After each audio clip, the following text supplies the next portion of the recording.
हम फिर से लेकर आ चुके हैं आप लोगों के लिए सुबह की सभी ताज़ा और बड़ी खबरें। एक एक कर आपको सारी खबरों की जानकारी देंगे आज देश दुनिया में क्या कुछ हो रहा है। दरअसल दोस्तों, सबसे पहली जो बिग ब्रेकिंग न्यूज़ आ रही, राहुल गांधी का केंद्र सरकार पर बड़ा हमला। बोले फिलहाल सरकार के खिलाफ अगर कोई भी सच्चाई बोलता है तो ये सरकार उसको जेल के पीछे डाल देती। यानी कि आजकल मोदी सरकार की आलोचना करना भी दोस्तों एक कानून बन गया है, एक जुर्म बन गया है। इसके बारे में आपको विस्तार से बताएंगे।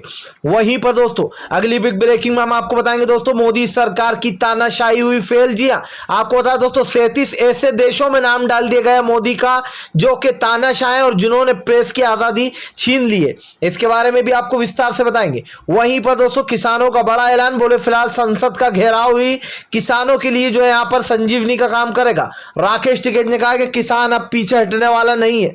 इसके बारे में आपको विस्तार से बताएंगे। वहीं पर दोस्तों अगली बिग ब्रेकिंग में हम आपको बताएंगे। जी हां, दरअसल दोस्तों आप लोग बताते हैं ओम प्रकाश राजभर का बड़ा बयान। बोले फिलहाल बीजेपी के बड़े बड़े नेताओं ने अपनी बेटियों बहन बेटियों की शादी मुसलमानों से की है, क्या वो लव जिहाद नहीं है? इस मामले को लेकर दोस्तों तुल पकड़ लिया। यह मामला अब बढ़ता ही जा रहा है, उनके बयान को विवादित माना जा रहा है। इसके बारे में भी आपको विस्तार से बताएंगे। वहीं पर दोस्तों अगली बिग ब्रेकिंग में हम आपको बताएंगे। जी हां, दरअसल दोस्तों आप लोग बताते एक बार फिर से भड़के चिराग पासवान। दरअसल दोस्तों बीजेपी ने चिराग पासवान को ही बड़ा जो है यहां पर खेल कर दिया उनके साथ। इसके बारे में बताएंगे कैसे चिराग पासवान ने कहा कि 2 साल में नीतीश की सरकार गिर जाएगी। वहीं पर दोस्तों अगली बिग ब्रेकिंग में हम आपको बताएंगे पंजाब में पहुंची सोनिया गांधी। जी हां, आपको बता दें हलचल तेज हो गई है इस वक्त पंजाब में भी।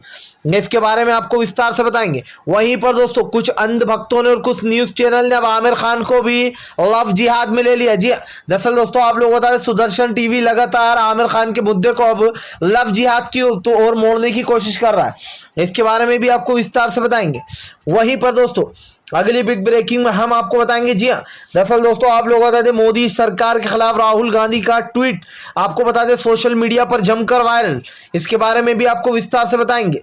वहीं पर दोस्तों अगली बिग ब्रेकिंग में हम आपको बताएंगे। जी हां, दरअसल दोस्तों आप लोग बता जेडीयू के कई नेताओं को दोस्तों बीजेपी ने दिया धोखा। जी हां, यानी कि मंत्रिमंडल जो नया बनाया जा रहा है उसमें जेडीयू के कोई भी नेता दिखाई नहीं दे रहा। इसके बारे में भी आपको विस्तार से बताएंगे।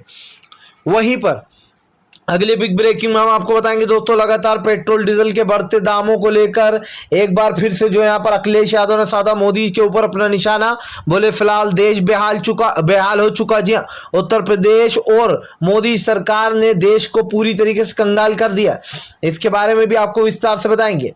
वहीं पर दोस्तों अगली बिग ब्रेकिंग में हम आपको बताएंगे। जी हां, दरअसल दोस्तों आप लोग बता दें अब किसानों के बाद जो यहां पर व्यापारियों का मोदी सरकार के खिलाफ हल्ला बोल। जी हां, बोले फिलहाल ना ही एमएसपी पर खरीदी जा रहा है हमारा स्टॉक और अब केंद्र सरकार ने स्टॉक पर भी रोक लगा दी है, लिमिट कर दी है। दोस्तों एक आपको बता दें अब जो यहां पर व्यापारियों ने इस सरकार के खिलाफ मोर्चा खोल दिया।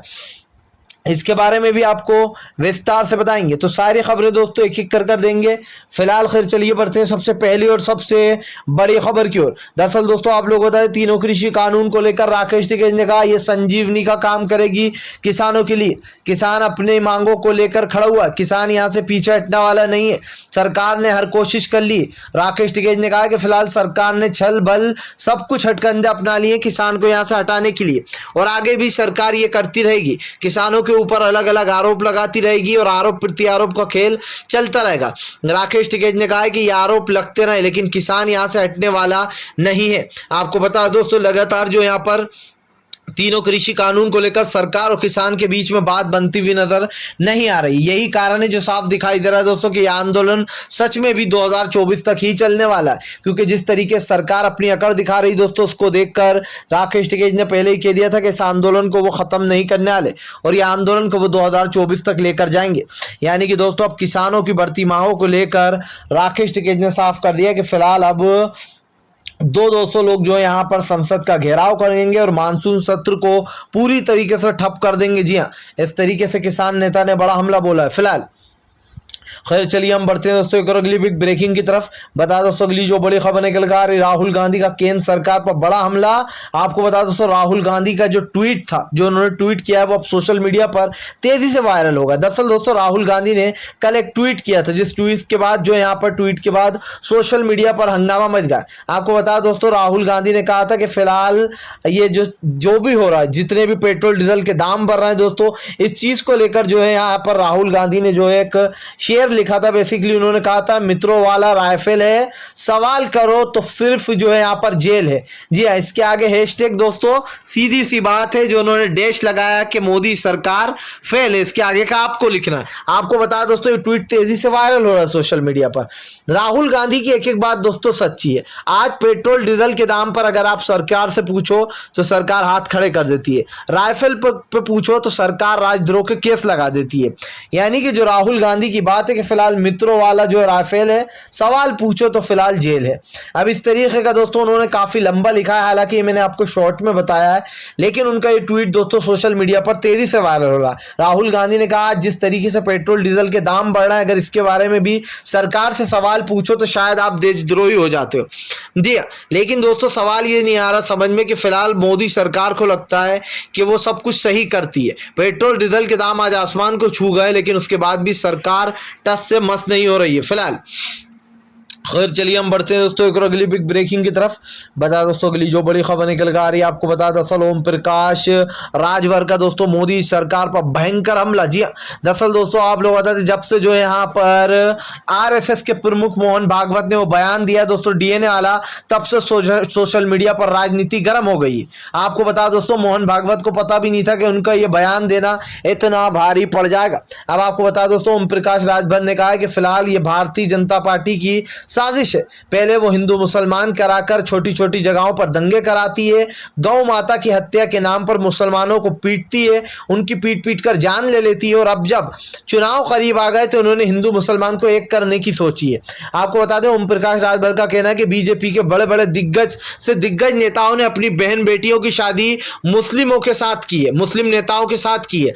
अब इनसे जरा कोई पूछे कि राजनीति कैसे बदल गई। सोचिए दोस्तों, अगर इनकी बहन बेटियों की शादी खुद बीजेपी के नेता मुस्लिम पर्सन से कर देते तो कोई दिक्कत नहीं है, लेकिन दोस्तों अगर यही काम आम इंसान कर रहा है तो धर्म परिवर्तन माना जा रहा है उसे, उसको लव जिहाद बोला जा रहा है। सवाल ये दोस्तों कि आपके नेता करें तो वो लव जिहाद नहीं होता है, लेकिन आम जनता अगर ये कर ले तो वो लव जिहाद में आ जाता है। क्या ओम प्रकाश की दोस्तों एक भी बात गलत है? ओम प्रकाश राजभर ने दोस्तों जो भी बोला है वो बिल्कुल सही बोला है कि इनके बड़े बड़े नेताओं की बेटियों की जो शादी हुई है वो मुस्लिम पर्सन से हुई। हालांकि उनके बयानों को दोस्तों विवादित माना जा रहा है, लेकिन ओम प्रकाश राजभर ने कहा कि फिलहाल ये बीजेपी की साजिश है।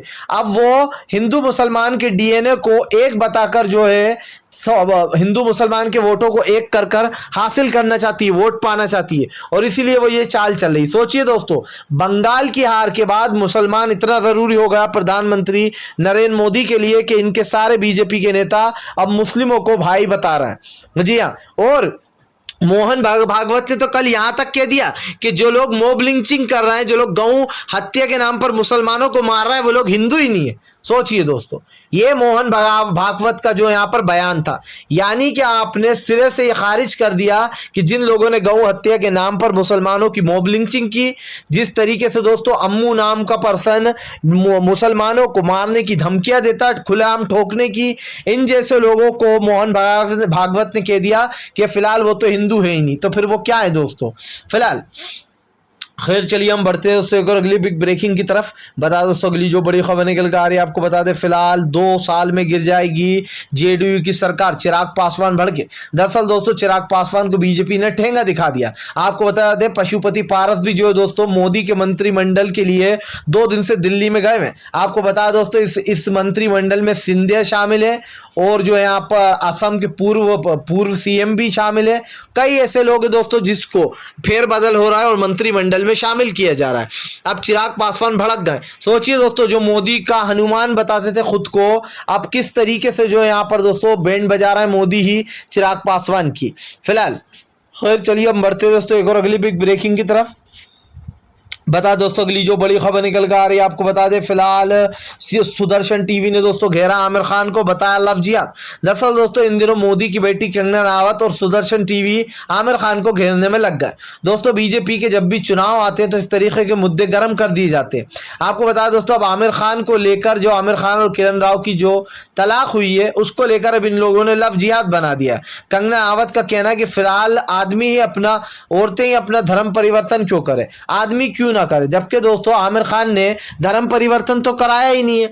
तो धर्म परिवर्तन की दोस्तों कहां से परिभाषा आ गई ये कोई जाकर पूछो। और दोस्तों चौहान के को तो आप जानते ही हो, लव जिहाद को कोरोना का बम बताने वाला, और जिस तरीके के इसके चैनल पर वाहियात न्यूज़ें चलती हैं, सुप्रीम कोर्ट फटकार भी लगा चुका है इसको, लेकिन अब आमिर खान के मुद्दे को दोस्तों ये लव जिहाद बता रहे हैं। जबकि किरण राव दोस्तों उनके अपने जो धर्म था उसी में ना आमिर खान ने उनका धर्म चेंज करवाया।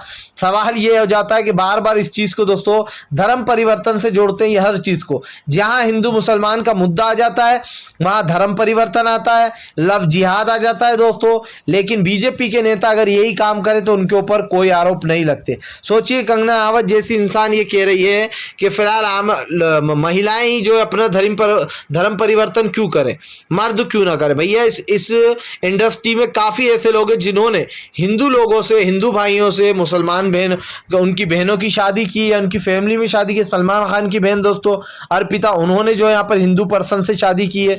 और बॉलीवुड में ऐसे हजार लोग हैं जिन्होंने, मुस्लिमों ने हिंदू से शादी की है। लेकिन दोस्तों जानबूझकर लोग मुस्लिम वाले मुद्दे को उठाते हैं ताकि इसके खिलाफ एक अच्छा प्रोपेगेंडा तैयार किया जा सके और फिर चुनाव में उसको इस्तेमाल किया जा सके। फिलहाल खैर चलिए हम बढ़ते हैं दोस्तों एक और अगली बिग ब्रेकिंग की तरफ।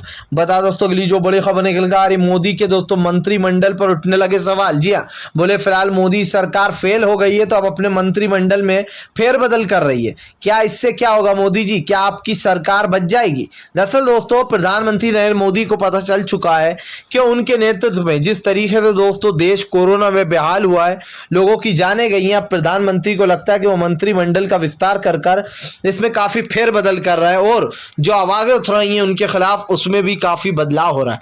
आपको बता दोस्तों मंत्रिमंडल के लिए दिल्ली में कई लोग आए हुए, जिसमें सिंधिया भी हैं, सर्बानंद सोनोवाला भी हैं दोस्तों, और कई ऐसे दिग्गज नाम है जो कि इसमें शामिल है। लेकिन अब कांग्रेस ने सवाल उठाते हुए कहा कि क्या मंत्रिमंडल से मोदी सरकार की वो काली नीतियां और वो कोरोना में हजार लोगों की जिनकी जानें चली गई हैं वो सब चीजें छुप जाएंगी क्या? आपको बता दोस्तों प्रधानमंत्री नरेंद्र मोदी के ऊपर इस वक्त काफी सवाल उठ रहा है और ये सवाल दोस्तों बिल्कुल सही है कि मंत्रिमंडल बदलने से क्या होगा। प्रधानमंत्री को अपनी सोच बदलना चाहिए। जिस तरीके से वो अपनी सोच के साथ चल रहे हैं दोस्तों, आने वाला समय मोदी के ऊपर भारी है। जी ये समझ लीजिए कि 7.5 की फेरी चल रही है। फिलहाल खैर चलिए हम बढ़ते हैं दोस्तों एक और अगली बिग ब्रेकिंग की तरफ। बता दोस्तों अगली जो बड़ी खबर निकल कर आ रही, इतने सालों में जो नहीं हुआ दोस्तों फाइनली वो मोदी सरकार ने करा दिया। जी हाँ दोस्तों, मोदी सरकार ने दोस्तों उन 37 देशों में हमारा नाम दर्ज करा दिया जहां पर लोगों की आज़ादी छीन गई है, प्रेस की आज़ादी को छीन लिया गया है दोस्तों, और उन 37 देशों में मोदी सरकार भी शामिल हो गई है। सोचिए दोस्तों जिस पाकिस्तान को दिन भर कोसते होंगे ये लोग, दिन रात जिनको कोस कर न जाने क्या क्या बोलते होंगे, उसी पाकिस्तान के साथ साथ दोस्तों अब मोदी सरकार ने अपनी जगह बना ली है। इस वक्त हमारी दोस्तों आज़ादी के मामले में 142वें पायदान पर हम पहुंच चुके हैं। ये है हमारे देश की आज़ादी। आपको बता दें दोस्तों जो है यहाँ पर इमरान खान के साथ साथ यानी कि पाकिस्तान के साथ साथ दोस्तों मोदी सरकार ने भी जगह बना ली है भारत की, जिन लोगों ने अपने अपने देशों की प्रेस की जो आज़ादी है वो छीन ली। अभी आपने देखा होगा दोस्तों पाकिस्तान में कुछ दिन पहले इमरान खान ने अनाउंस कर दिया था जहाँ पर इमरान खान ने पाकिस्तान की प्रेस की पूरी आज़ादी छीन ली है। आपको बता दें दोस्तों इनके साथ साथ जो यहाँ पर चीन का भी नाम है, चीन के साथ और कई ऐसे 37 देश का नाम है जिसमें दोस्तों भारत सबसे नंबर 1 पर आ गया है। अब आप सोचिए दोस्तों प्रधानमंत्री नरेंद्र मोदी के राज में एक ऐसे देशों में हमारा नाम आना जहां पर प्रेस की आज़ादी को छीन लिया गया है, लोकतंत्र की पूरी तरीके से हत्या हो चुकी है, लोकतंत्र खत्म हो चुका है, ऐसे देशों में हमारा नाम आ गया। अब कहा गया अंधभक्त जो कहते थे मोदी का 56 इंच का सीना, अब भैया बताओ कितने इंच का सीना रह गया मोदी जी का। जो लोग अंधभक्ति करते हैं, जो लोग मोदी की दलाली करते हैं, वो आंख खोलकर देख लो कि हमारे देश की किस तरीके से बेइज्जतियां हो रही हैं। बाहर देश की मीडिया किस तरीके से हमारे देश का नाम उछाल रही है। बाहर देश की मीडिया ने पाकिस्तान के साथ साथ मोदी को भी फिट कर डाला और ये झूठी रिपोर्ट नहीं है, ये आप भी जानते हैं कि ये सच्चाई है। जी हाँ, भले ही दोस्तों अंधभक्त इसको झुठला दे, लेकिन सच्चाई यही है कि प्रधानमंत्री नरेंद्र मोदी के आने के बाद लोकतंत्र पूरी तरीके से खत्म हो गया, लोगों के बोलने की आजादी छीन ली गई। यहां तक कि जो प्रेस है, प्रेस के लोगों को भी नहीं छोड़ा। जी हाँ, जो प्रेस है, जो सच्चाई लिखती है, उन लोगों को भी पूरी तरीके से उनकी आजादी छीन ली, लिखने बोलने की आजादी छीन ली गई है, उनके ऊपर राजद्रोह के केस लगा दिए जाते हैं। सवाल ये उठता है दोस्तों कि आज जिस तरीके से मीडिया के साथ ये बर्ताव हो रहा है, कल यही मीडिया मोदी सरकार की जो यहां पर धज्जियां उड़ाएगी। आप लिख के ले लो, जब सत्ता से बाहर जाएगी ना दोस्तों ये सरकार, तब इसकी किरकिरी होगी, उस वक्त मजा आएगा, क्योंकि इस सरकार ने देश का जो हाल किया है, इस देश की जनता दोस्तों इनको सालों साल सत्ता में वापस नहीं लाएगी। बीजेपी की वही हालत होगी दोस्तों जो अटल बिहारी वाजपेयी के समय हो गई थी। कोई बीजेपी को पूछता नहीं था, कुत्ता भी मुंह उठा के नहीं देखता था, वही हालत हो जाएगी। फिलहाल खैर चलिए हम बढ़ते हैं दोस्तों एक और अगली बिग ब्रेकिंग की तरफ। बता दोस्तों अगली जो बड़ी खबर निकल के आ रही है, आपको बता दें फिलहाल दोस्तों अब किसानों के बाद दोस्तों आपको बता दें व्यापारियों ने भी खोला मोदी के खिलाफ मोर्चा। दरअसल दोस्तों मोदी सरकार ने यह आदेश दे दिया कि फिलहाल अब जिन लोगों ने स्टॉक करके रखा दालों का, उनसे दालें वगैरह ना खरीदी जाए। अभी जो यहाँ पर रोक लगा दी गई है, जिसको लेकर दोस्तों जयपुर में जो है यहाँ पर जमकर लोगों ने जो है दोस्तों आपको बता दें हंगामे किए, जो माला डाल डालकर मोदी सरकार के खिलाफ नारेबाजी भी की। इनका कहना है व्यापारियों को कि फिलहाल हमने किसानों से एमएसपी पर ये दालें खरीदी हैं, जबकि सरकार हमसे एमएसपी पर खरीद भी नहीं रही है सामान। लेकिन अब सरकार ने जो यहाँ पर रोक लगा दी है कि फिलहाल एक लिमिट तक ही खरीदी जाए, और अभी अब स्टॉक जो हमारा इतना पड़ा है इसको कौन खरीदेगा।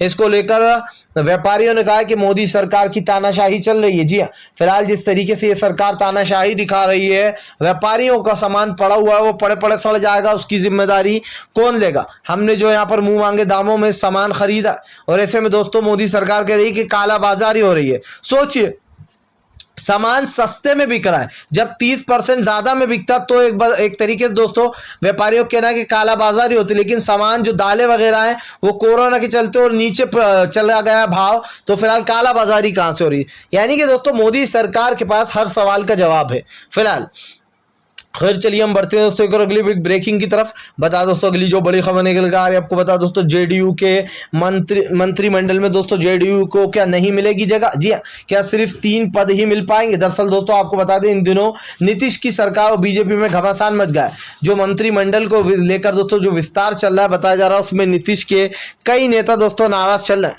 बीजेपी के लोग दोस्तों एक के बाद एक जो यहाँ पर मंत्रिमंडल और जेडीयू के लोग आमने सामने खड़े हो गए मंत्रिमंडल को लेकर। दोस्तों आपको बता अभी से बीजेपी में बगावती सुर शुरू हो चुके हैं। जी हाँ, और ये साफ दिखाई दे रहा है कि फिलहाल बीजेपी की उल्टी गिनती शामिल हो चुकी है। इसलिए भी शुरू हो चुकी है दोस्तों क्योंकि प्रधानमंत्री नरेंद्र मोदी भले ही मंत्रिमंडल बदल दे, लेकिन इन लोग की सोच कैसे बदलेंगे जो कि वहीं पर वहीं अटकी हुई है। फिलहाल खैर चलिए हम बढ़ते हैं दोस्तों एक और अगली बिग ब्रेकिंग की तरफ। बता दोस्तों अगली जो बड़ी खबर निकल कर आ रही है, आपको बता दोस्तों दरअसल मोदी सरकार की नीतियों के खिलाफ एक बार फिर से भड़के अखिलेश यादव। बोले फिलहाल उत्तर प्रदेश की हालत आकर देख ले प्रधानमंत्री नरेंद्र मोदी, पता चल जाएगा कि कितनी उन्नति हुई है। दरअसल दोस्तों आप लोग बताते हैं अखिलेश यादव का कहना है कि फिलहाल पेट्रोल डीजल ने आम आदमी की कमर तोड़ दी है। इधर उत्तर प्रदेश में लगातार जो है यहाँ पर पेट्रोल डीजल के दाम बढ़ते दामों से आम जनता परेशान है। आपको बता दें अखिलेश यादव का कहना है कि फिलहाल ये सरकार पूरी तरीके से विफल रही है और इस सरकार का कोई दीन ईमान धर्म नहीं है। जी हाँ, ये सरकार को जहां फायदा दिख रहा है ये उधर मुड़ जाती है। ना ये हिंदू की है ना ये मुसलमान की है, ये सिर्फ सत्ता की प्यासी है। और आज जिस तरीके से दोस्तों लोगों के खिलाफ साजिशें रची जा रही हैं, आम जनता के खिलाफ जिस तरीके से काले कानून लाए जा रहे हैं, ये सरकार अच्छे से जानती है कि इसका जिस तरीके से चल रहा है दोस्तों ज्यादा दिन तक चलेगा नहीं। क्योंकि फिलहाल सरकार की फेलनेस साफ दिखाई दे रही है कि मोदी सरकार पूरी तरीके से विफल रही है। न सिर्फ दोस्तों जनता को संभालने में बढ़कर इस देश की कानून व्यवस्था भी पूरी तरीके से एक मजाक बनकर रह गई है। जी हाँ दोस्तों, आज बीजेपी के नेता खुलेआम लोगों को मारते हैं पीटते हैं, लेकिन उनके ऊपर कोई कार्रवाई नहीं होती। लेकिन वहीं अगर आम जनता कुछ जरा सा भी बोल दे तो उसकी पिटाई कर दी जाती है। जी हाँ, किन लोगों ने हक दिया आम जनता के ऊपर आपको हाथ उठाने का। फिलहाल अगर आप भी शांतिपूर्ण ढंग से पीएम की इन सभी गलत नीतियों का दिल से विरोध करते हो और आप मानते हैं सरकार सिर्फ एक तानाशाह सरकार, इसको तत्काल में अपना इस्तीफा दे देना चाहिए, तो इस वीडियो को ज़्यादा से ज़्यादा शेयर कीजिए, लाइक कीजिए। और अगर आप हमारे चैनल पर पहली बार आएँ तो सब्सक्राइब करने के साथ साथ पास में एक घंटी आएगी यानी कि बेल आइकन, उसको भी दबा दें ताकि हमारे हर वीडियो की अपडेट आपको मिल पाए।